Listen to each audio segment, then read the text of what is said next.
Good morning, Journey Church. It's such a joy to be with you this morning and just to come back home. And it's been a while since I was here, and I know that's something we can all agree. Because for those of you who remember me, you didn't imagine me having this much hair and it being that much white.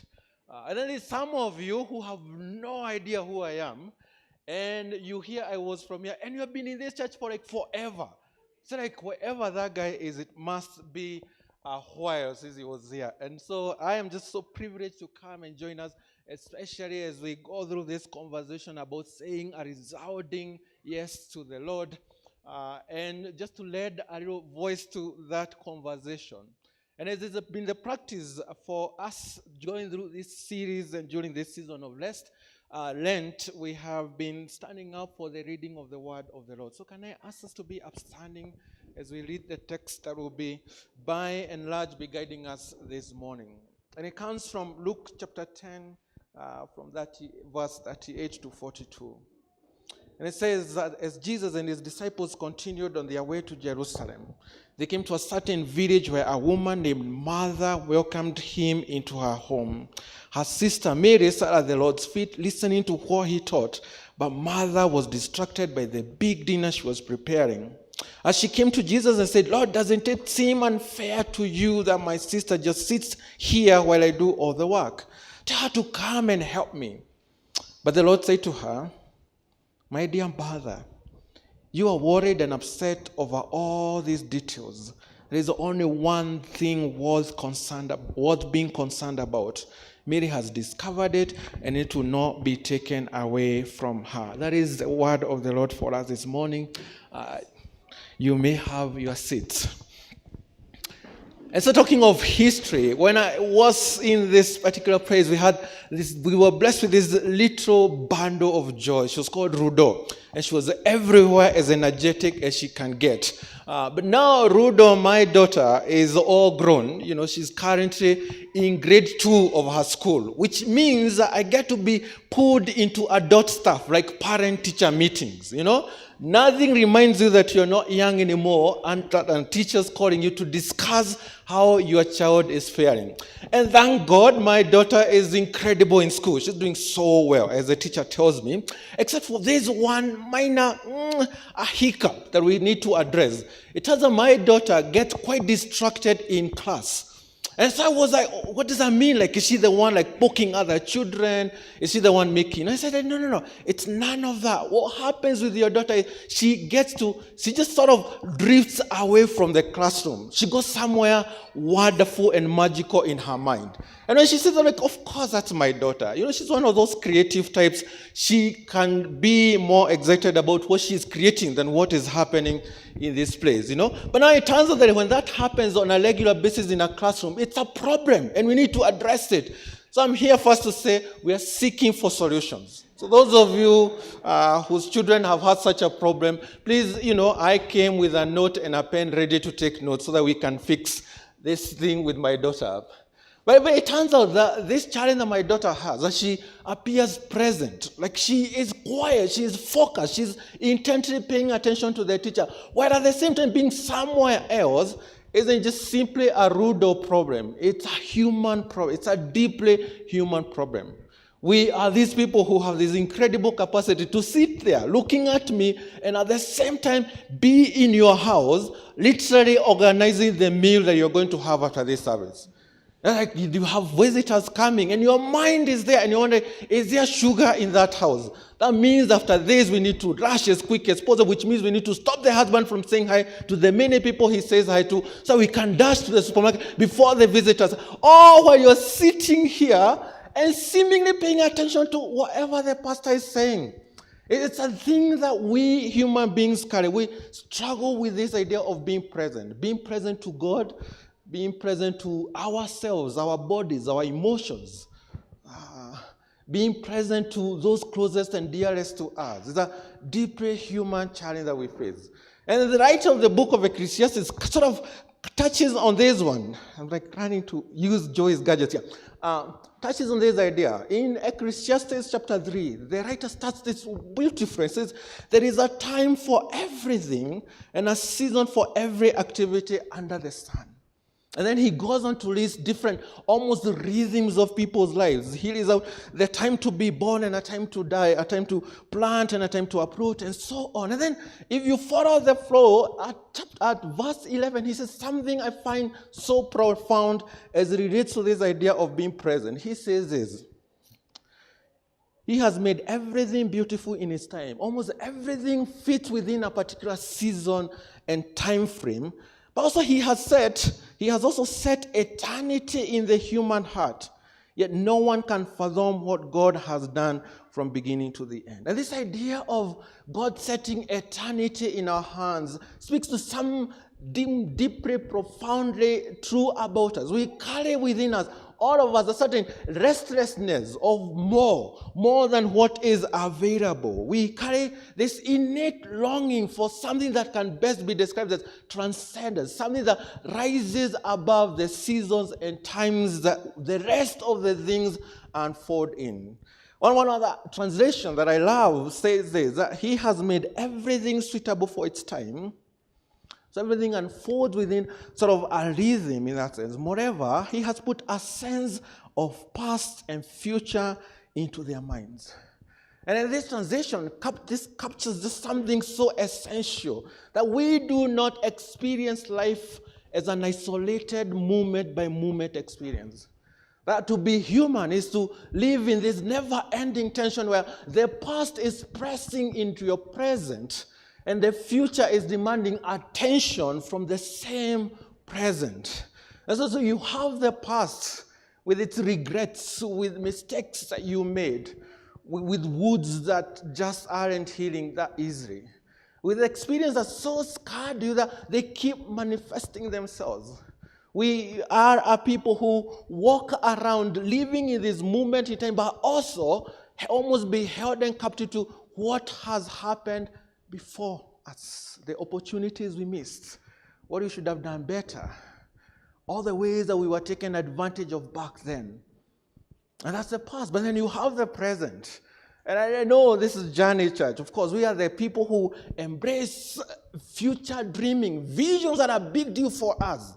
We are the ones who have vision boards in our bedrooms, like the most sacred holy place. So every time you wake up, you see what you set out to make this future about, and you go about coming up with the right strategy and going after it.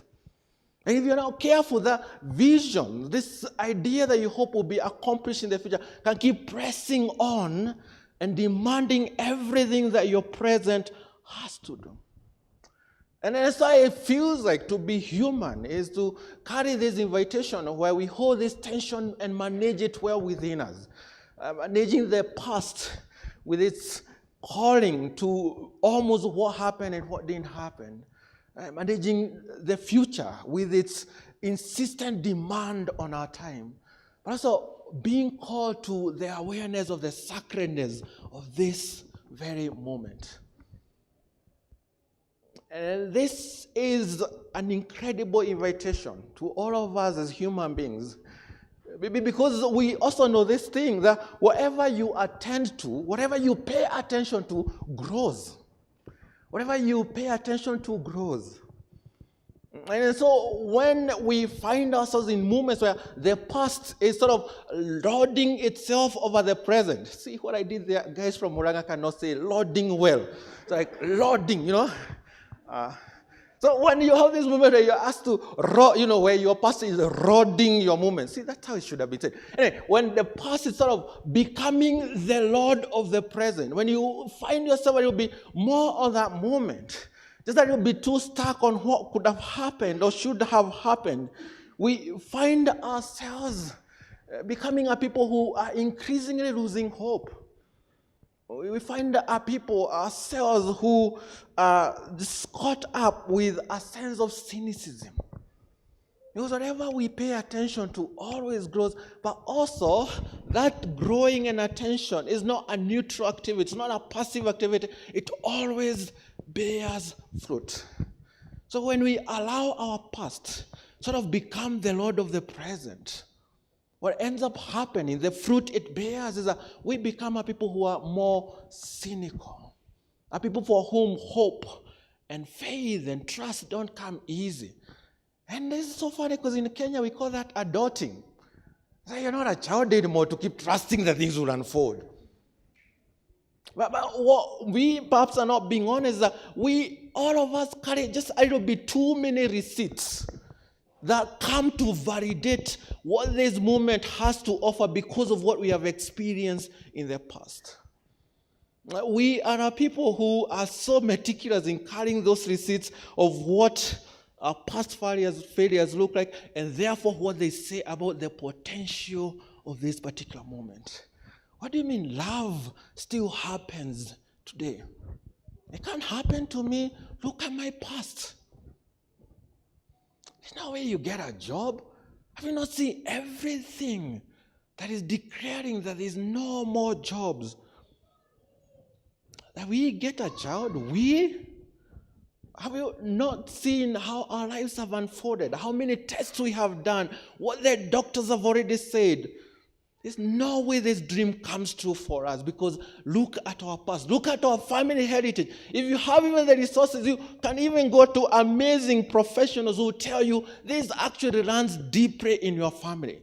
And there's a space for that. Don't hear me wrong. I'm just saying that. But when we allow that to be the final word on your present, then you become a people who are not just simply stuck, but we become, more importantly, a people who endlessly edit ourselves from the possibilities that the Lord has for us in this particular moment.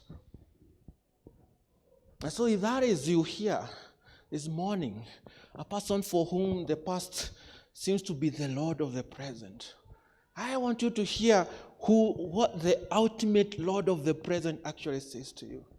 And this comes from Isaiah 43, verse 18 to 19. It says, forget the former things. Do not dwell on the past. See, I am doing a new thing. I am doing a new thing. Now it springs up. Do you not perceive it? I am making a way in the wilderness and streams in the wastelands. My friends, this is the true Lord of the present, interrupting our despair with hope.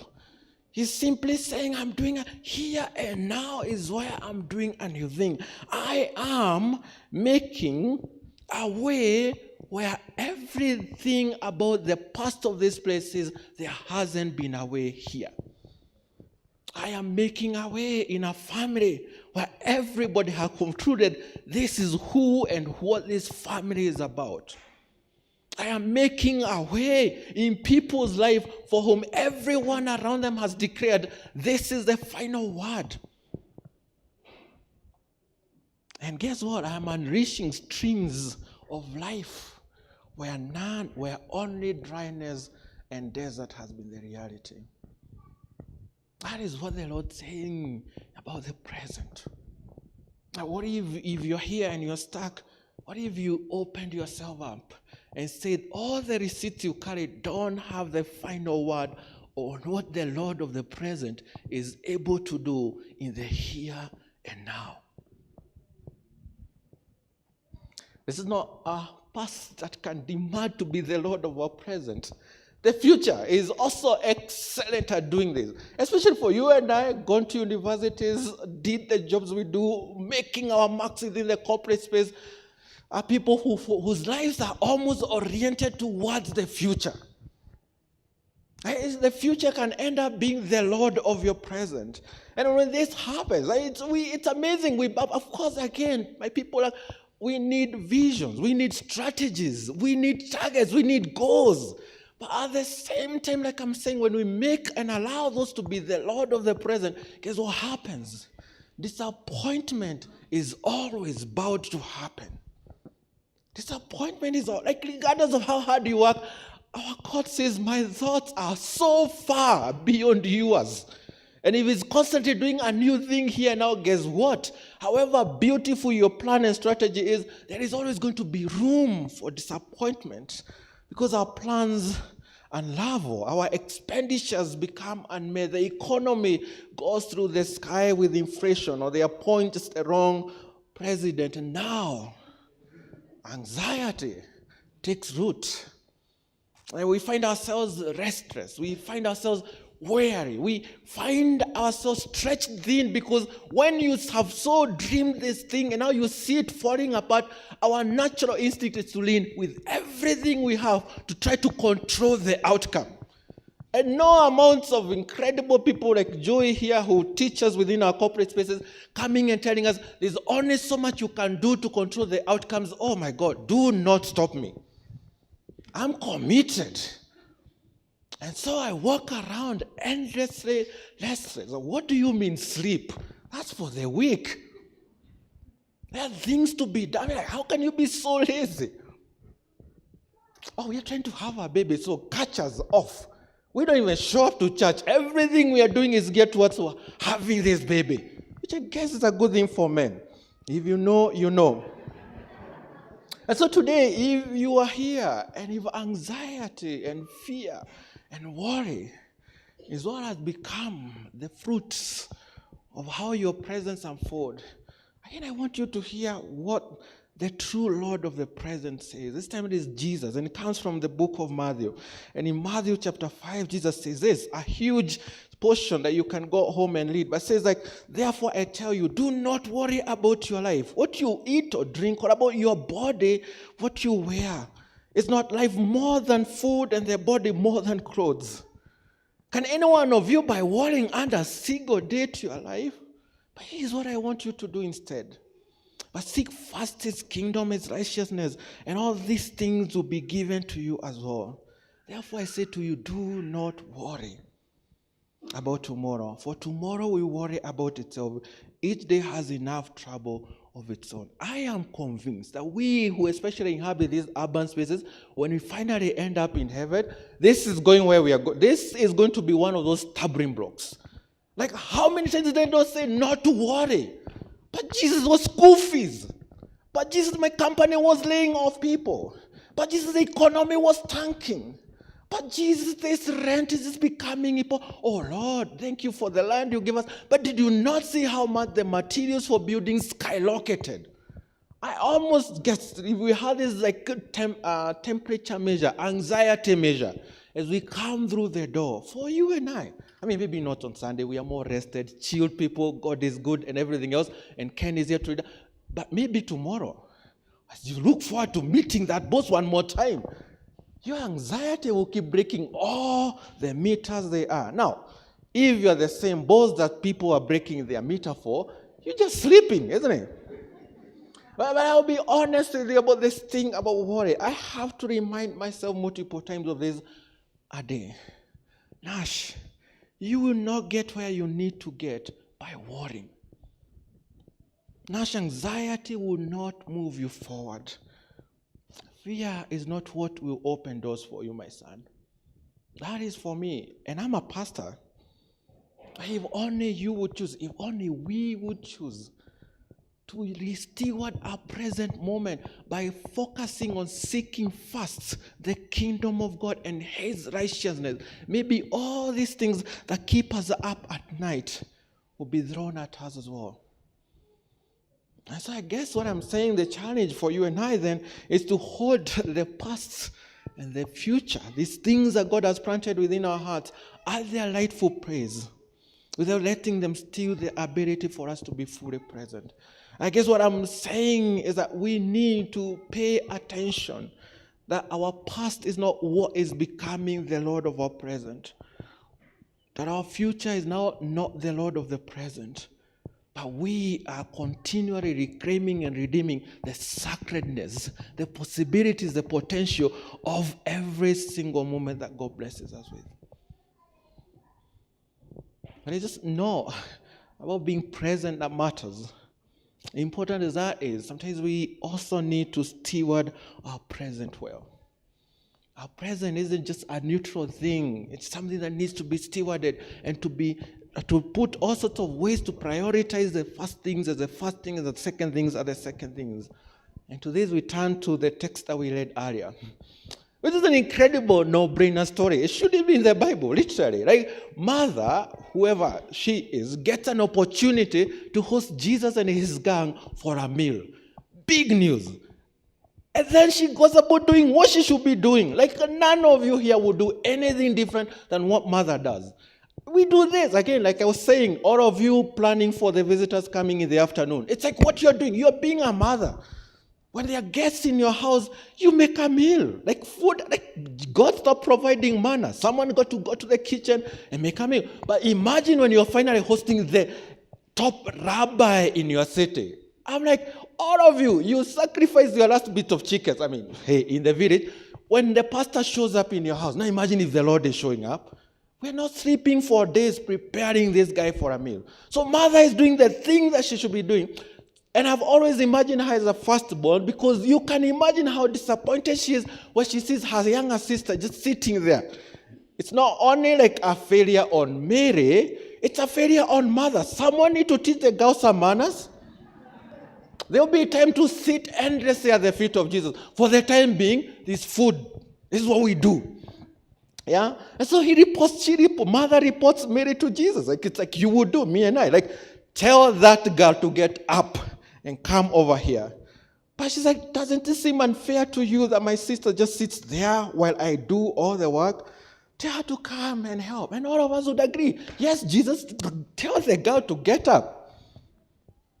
Except who Jesus says, my dear mother, you're worried and upset over all these details. There's only one thing worth being concerned about. Mary has discovered it, and it will not be taken away from her. You can imagine all the guys sitting around just going like, what? What are you saying? But you want to see how Jesus deeply reframes this moment. Because both sisters are very present to what is unfolding. They're not in the past, they're not in the future. They're very present, but they are stewarding their presence very differently. And you have mother doing what is needful, what is expected, what has been done, what you and I would pretty much do. She's doing the good and pretty much would agree the right thing. Someone has to figure out how this meal is going to be eaten. But Mary, on the other hand, by every societal measure, even in 2025, seems to be neglecting her duty. She's not where she should be. Should be helping, and yet Jesus declares that Mary has chosen the better thing. And I think that deep down, you and I, this is almost the choice we face daily. We are people for whom our lives are busy. Busy with important and good things. We have our jobs. We have our schools. We have our children. We have our responsibilities in our homes, to our friends. All these incredible good things, and they need to be attended to. But at the same time, when these good things, when we allow these good things to be the only Lord of the present, something gets lost. We end up neglecting the truly important, the pursuit of the better. And you and I face this challenge every day. There is a challenge, the tension between, are we going to prioritize that which will not be taken away? Because that which will not be taken away increasingly gets sacrificed at the altar of the good. Time with Jesus, learning from him, being with him, so that he can form us into the kinds of people who then show up into the world with his burden, not our crushing burden. The good thing is Jesus doesn't rebuke mother. He simply reveals to her that there is a better thing, there's a better way to steward our present moment. I think this is the same invitation that each one of us get. Because we are people who live in a world that glorifies productivity, that equates busyness with the epitome of a good life.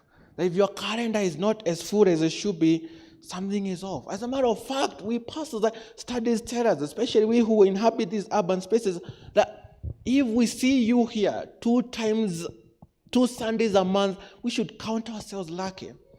That's just how full our schedules are with good things.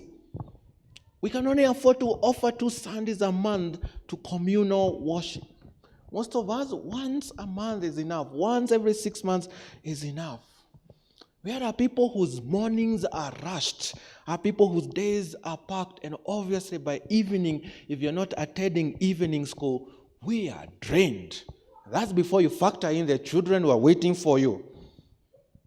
It's almost like we are a people very well equipped, very well raised to maximize the potential of every single moment. Unfortunately, we keep maximizing every single moment and its potential by stripping it away of its eternal perspective, its eternal potential, its eternal power.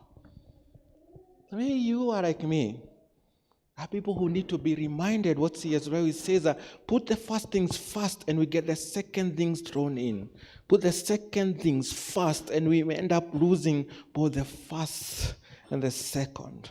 When we all continually prioritize, when we continually expand our present, prioritizing the urgent over the eternal, something that cannot be taken away from us gets stolen.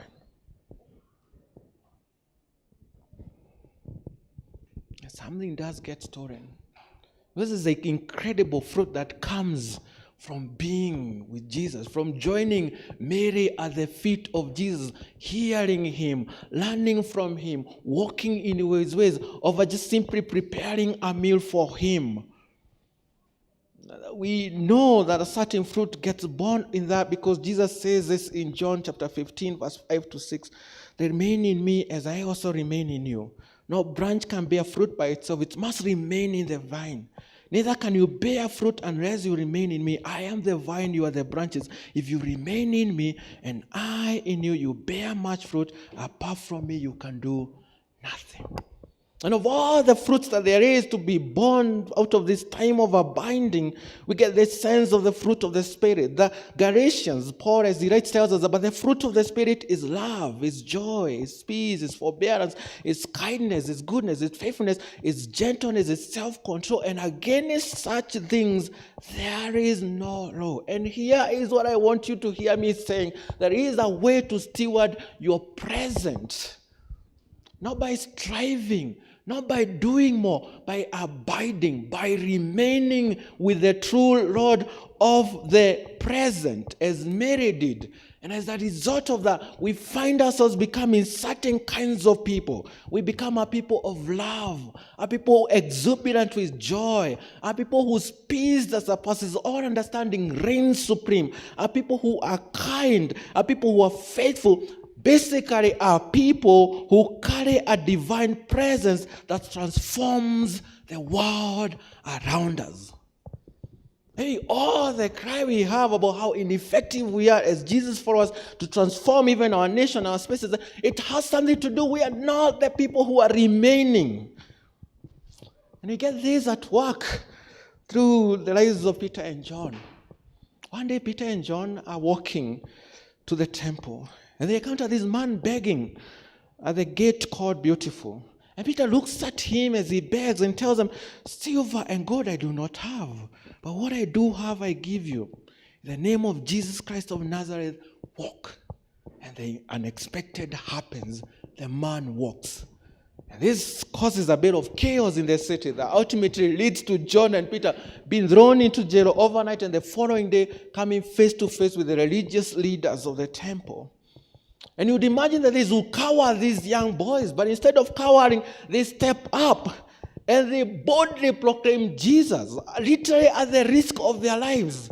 And as the people around them try to understand what would move such young people to make such stupid decision, proclaiming this Messiah that we just crucified the other day, they come to this simple conclusion. You know this?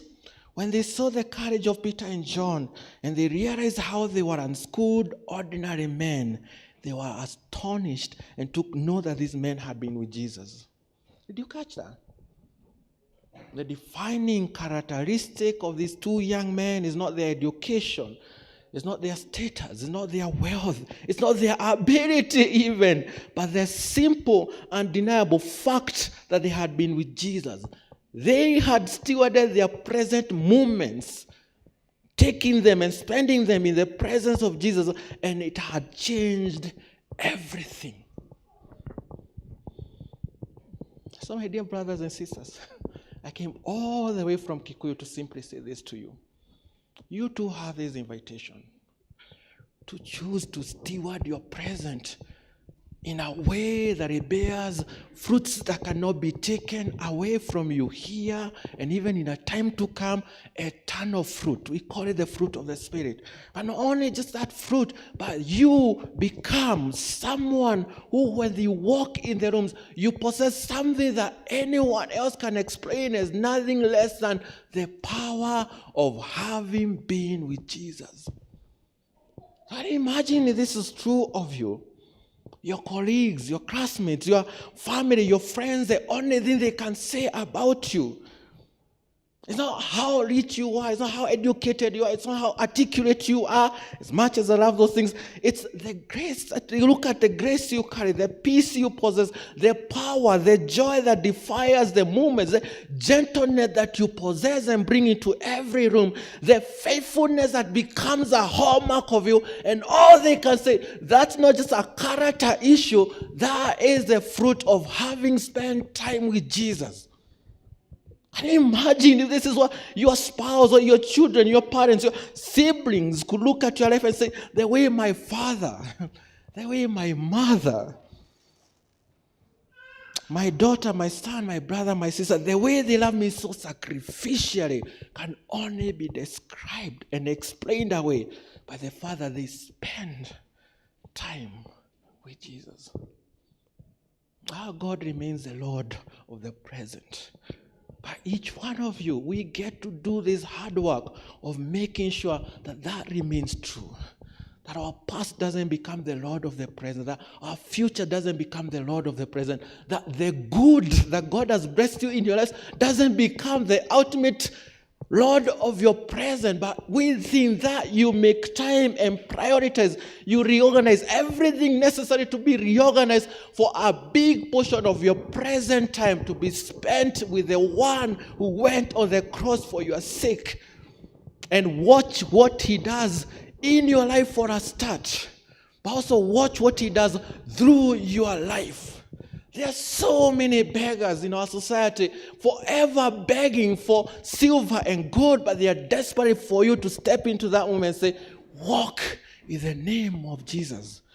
So many situations in our lives, in our workplaces, in our marriages, in our families are not going to take much more education, more income, as good as that is, more exposure is going to take someone stewarding their present moment with the Lord of them present and letting him do what only he can do.